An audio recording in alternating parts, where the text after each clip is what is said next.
నేను ప్రస్తుతం నేపాల్లో ఉన్నాను. నేపాల్లో నేను ఒక అద్భుతమైన ఆలయ ప్రదేశంలో ఉన్నాను. ఆలయ ప్రాంగణంలో కూడా ఆ నేపాల్లో ఉన్నటువంటి ఆలయం చూడండి. మీకు ఇక్కడ వెనక కెమెరాలో కనపడుతున్నటువంటి విష్ణుమూర్తి.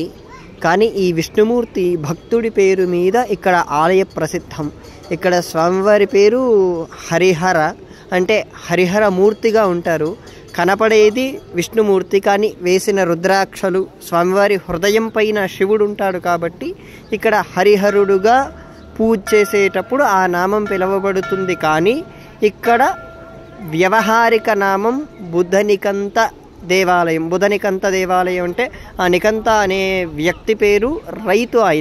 ఆయనకు స్వప్నంలో కనపడి ఇక్కడ బుడ్డలు అంటే నీటి ఊటగా పుడుతుంటే ఈ ప్రదేశంలో తవ్వి చూడగా విష్ణుమూర్తి స్వయంభువుగా ఇక్కడ వెలిశాడు అని చెప్పి ఇక్కడి ప్రజల కథనం. అక్కడ మనకు కనపడుతున్నటువంటిది స్వామివారు.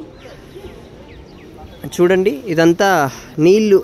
ఈ స్వామివారి రూపం కూడా ఇది ద్వాపరయుగం నాటి మూర్తి. ఇది కూడా దాదాపు 4-5 వేల సంవత్సరాల నాటి క్రితమే. దీనికి ఆలయాలు ఏమీ లేవు.